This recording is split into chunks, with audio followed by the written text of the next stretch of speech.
Welcome back, everyone. Today is Thursday, October 14th, and I am not going to be working today, but I just wanted to give a quick overview of what needs to be done on this side, since I have now moved from that side over to here.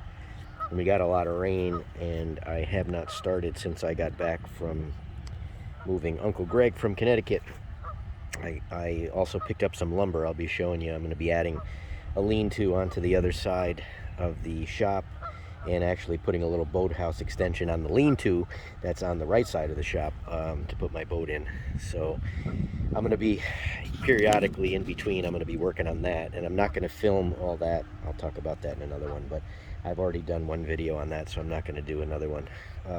I may just give little updates on what I'm doing. So I won't be on the machine every day like I had been. But this is the side. You can go back and see other videos, but I mean, from, I don't know, a year till it's 2 years ago. I've had all this. I had all this done pretty much over here, and part of the problem is when I had the slope done. If the water level was up to 10 feet like it should be and be up here, the water would not race down as fast. So that water gets up to speed and makes these big crevasses over here. So a lot of this has even here has jumped out, come down from these crevasses, which I have to fix. And again, this is all something I can fix much easier with the dozer, which I don't have yet, but hopefully soon. So I don't think I'm going to do anything over here. I just have to really think about it, because I don't want to be the little engine that could and get myself to where I can't get to do something else because I took material away. I wanted to get this whole bank sloped when I had the dozer, so that I didn't have to worry about sliding down into the water. I don't really crazy about doing that right against the water, because again, I dig it down as far as I can go. So in some places it's down 15 feet, and you don't want to slide into 15 feet. You might as well just leave it there. So I've got to get down and at least get this part, because this is the slope that I want right here. So this part is done. So I never finished continuing it, and I'll go back up top in a second, but a lot of this had washed back down, and I'm not even sure. Let's go take a look. We'll find out together. Like I said, we had a lot of rain when I was away. That retention pond I built on Gwyn Way, boy, that really worked well. That was full. I never screwed down the trash rack on top of it, and the trash rack floated off.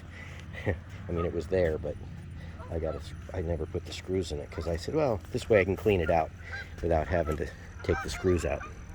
Now, that was a dumb idea when it's plastic. So all this needs to be flipped up back there. So I just had a bug jumped in my boot. All right, let's go back up.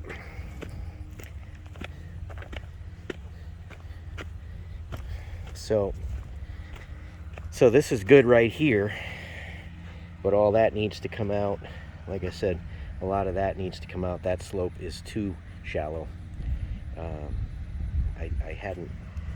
I don't know why I didn't do that. I don't remember why I didn't do that one when I was there, but I'm sure I had a good reason at the time. So again, this is the slope that I want right there. So that needs it. And I was kind of waiting as well, because if I had the dozer, I don't care if I bring this back.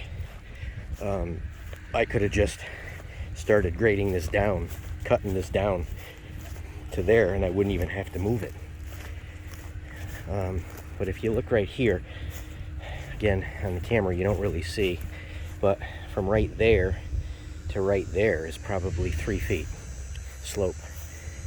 Like, it's cut out. That was from the former owner. And I had a lot of this pretty well sloped, but again, it's all run down. So all this needs to be dug up. And in this little area where you can see the shade, that also needs to be brought up to where I'm standing. So I probably need a good 4 feet in here, because I want to make sure this is high enough here so I can bring the water level up. And again, a lot of this was kind of sloped, and it's got some washouts, and now all these weeds have grown up. They didn't grow up in the beginning when you want it to not wash out, but they grow up after it washes out, like even here. But this all needs to be built up and moved back. I almost was going to leave this little, because I can dig up all this, but I was almost going to leave this area for like a boat ramp. I can just back a trailer down in and put a boat in without having to lift it up. So now we're down below. There's one of the floats that needs to go in, and I'll show you there's another float in over there that I need to pull out. But all this needs to be dug up, flipped back, in order to build up the dam on that side. So it's not bad. This area here, even when it's wet, I mean, when this was underwater, you could drive your truck in here. We took David's truck in here before when the former owner guy got stuck. He drove off into the broken dam, and all I saw was the back end of his truck. The whole nose went down into the water, and so we drove David's truck because it was pretty high. So this area you can go on when it's wet, unlike the gumbo side. So all this is what's remnants of the bonfire we had for David's birthday in April, and his actual funeral bonfire that we had here back on August 1st of 2019. This was the spot, and that's just what didn't burn for his birthday. So I'm probably just going to bury those behind where I'm standing right now. I'll just dig a hole over here. So all this has to be built up, and again, those trees are there. I kind of like them, but I'm debating on whether I'm going to have to take those down or not. I'm going to try not to have to. And that's where there is another one of those floats. It's in a ditch that's there. I gotta get in there and rip all those weeds down, but be able to see that. And all this has grown up. So, but where I'm walking is all going to be dug up. This will all be water. And other thing I have to do is there's a lot of broken concrete that is placed on that dam, and it's on the inside, which is not very good. You don't want it on the inside, you want it on the outside for erosion, but you don't want it where in the middle of the dam where water can sneak around it. Like I said, nothing ever really leaks here, and we have so much water, but I want to use this on the outside of the dam after it's built, so that it will stop erosion from the creek when it comes down. There's just so many weeds that grew up over this summer. So again, here's the dam. If somebody hasn't seen this before, this is what broke open, and this is what's left open right now, so that the water level can flow outwards, and when it rains it flows inwards as well. But you can see it's flowing out right now, so I'm actually supplying the water to the creek, and it's keeping my level down. But it's a mess. A lot of these trees, like I said, they're actually, even in this creek, I have to get it out, but I can't get it out until I build up the dam to get on top of it. There's another float that's floated down, and it's kind of like on an angle. So when we get a lot of rain, it actually works as a dam, just like this tree here. I'll have to get that out. That wasn't here. I don't know when that fell in, but I can get that. No problem. So don't really want to take these trees down because somebody else owns that property on the other side, and it's a good natural barrier not to have to see them. And as I talked about before, all this, that whole peninsula sticking out there, that all washed in. That all came in. That wasn't there. So over the past couple years, that washed in. So I need to get out there but I have to do that when there's not a lot of, when there hadn't been a lot of rain, so I don't think I could do it right now. And I'm gonna have to get on there, and there's a lot of ravines in there. I could take the bush hog on that, but it's so bumpy. That would be a tough one. I may have to do that with a weed whacker, which I'm not looking forward to that, but I may just wait and I can get it with the dozer when I get to it. But I can't even go and show you what needs to be done. But this is the area, the last thing that will be done. This is the last thing that will be closed up. I want to get everything else done so that this is what keeps my water level down. I don't need to pump it. I don't need to siphon it. It's a natural flow out. So that's kind of what I'm going to be doing. And again, I guess I'll figure out what I'm going to be doing first. I'll probably be working down this end, because the dam, like I said, so you see what's there. So the dam, I'm going to keep it that wide. I don't want to have a chance of this breaching again. So only a little bit of that needs to come out. I mean, part of that needs to stay. But again, I'm going to have to move it. I'm not going to leave it, because otherwise, then how am I going to get the material from what's underneath over there out? But so there's a lot of work to do on this side too. And again, all of it needs a dozer as well, but there's stuff I can do without it in the interim.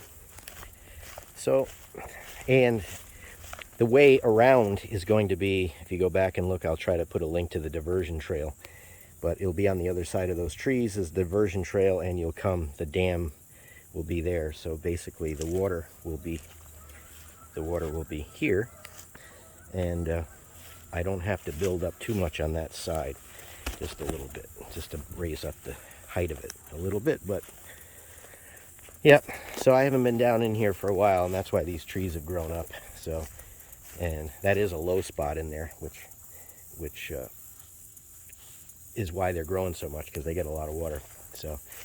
So I'll come down and I'll play around and see what we're gonna do. But probably the first thing that you'll see is me getting the float out of there, clearing out all those weeds, and trying to get that area built up. This was one of the last things that David and I worked on. I talked about it before, but that area, we've started building this up with the dump truck, kind of from, there was a big pile. There's still a pile there, but it was bigger. And I'll try to put a link to that as well on the description. You'll see David driving the dump truck, and I was loading him, and he was spreading it over there. So that was one of the last things that we did. And yeah, so anyway, that's just a little bit of what's going to happen. So hopefully that explains you know, a little bit. And I'm going to try to get, I know I had somebody ask me about the drone video, and I've talked about it before. That was something that David always did, and I won't use his drone just in case I worry about it flying away, or if I crash it. So Wendy actually bought me a drone for Christmas, but what I need to do is get another phone so I can look at it, because in order to plug the phone into the drone, I need to take it out of its case, and I don't like taking it out of the case every time. It's not the easiest thing. OtterBox cases are not that easy. So I've got to get another cheap phone just to use as the monitor. So that's part of why I haven't taken any drone videos. And when my son-in-law Kevin comes here, he always does it, but he hasn't been here for a while. So I promise I will do that. So all right, let me go get some stuff done, and I'll show you once I get started. Just picked up a load of lumber.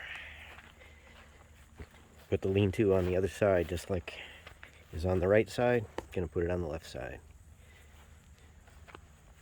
while the price is down. All right, here's a look at where the tree was. This was the first tree we used as the Christmas tree in 2017. Really was more for Dylan, but I may have to take those down as well, but I don't know yet. But this one definitely has to go. And there were the ornaments that fell off the trees. There's only one or two left along with the lights. So I've got to take those down and I've got to cut it. Everything changes. Well, the tree is gone. Trim that one back a bit. Pile there. Took a little bit off that tree as well because it was kind of growing in. I like the lower ones over there because it kind of blocks the view from my wonderful neighbor in the back. But I still need to move. That's my metal to make the next planting bed for Wendy. I'll do that for next season. And so tomorrow, well, you can see right here is a pin. I did one in the middle.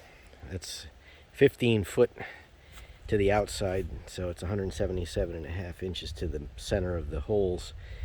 So tomorrow I'm going to I'll run a string. I'll stretch those out because I have to decide where I'm putting. Unlike the other side where it's just a tandem parking from either end, this one you can't come in from this end because my well head sticks up right there. So there will be no coming in from this side, and that's why here is going to be the tool room for gardening slash whatever, and then Wendy wants a little workout room, probably be next to that. And so I need to lay out so I get a big enough door. I need at least an 8-foot door to fit the mower in because it's a 72-inch deck, so it's almost 7 feet wide. So I need an 8-foot door and probably just a single door into where workout room is, but like a 3-foot door. And then my skid steer and Mini X can park tandemly there, so I'm not worried about it. So at least it's ready, and tomorrow I will start the process. All right, here's a quick shot just to give you what I'm doing. So starting to lean-to, so I got this corner. I got the middle so I can run my line because it's too long to run a line 100 feet. So I'm going 50 feet, digging the hole. I got the old girl out here. This is the 2004 Jinma 35 horse. And this thing is like a workhorse, even though it's Chinese, I gotta say. It's never really been a problem with anything, except I gotta start it with a screwdriver. But aside from that. So we got that one in. I got the concrete in the back of the 450, and I tried to pick it out with the Kubota, but I knew this had 42 bags on it, 80-pound bags, so that's I don't know, 4 times 8, 3,200, plus the other 20, so it's probably 3,400 pounds, and I think that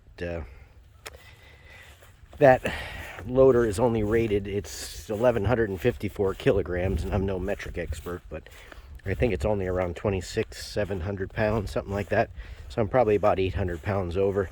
And I actually tried to move this because I told the guy at Lowe's when he loaded it to put it on the back over the axles, and when I came out he had put it in the front, so he must have thought this was the back and that was the front, but I don't know, maybe that's why he works at Lowe's. But anyway, what I do, and if you can see in the other video of when I built this, I put a strap on that, pick it up about 3/4 of the way up. It stands vertical, and I can drop it right in the hole, undo it. So this is stuff I can do by myself.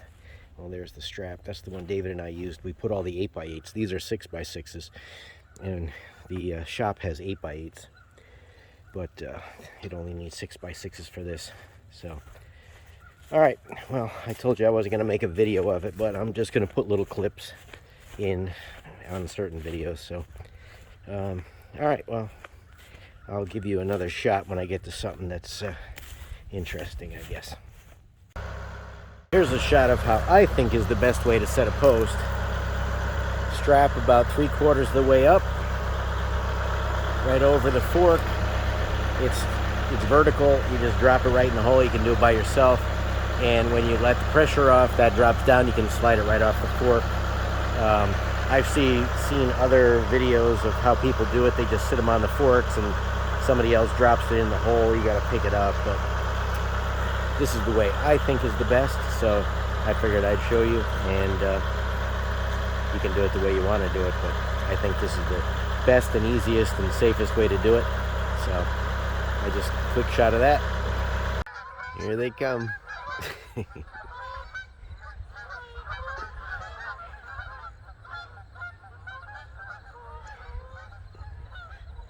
Too bad I was so far back. I could have got them landing in the water, but I'm not going to make it there in time.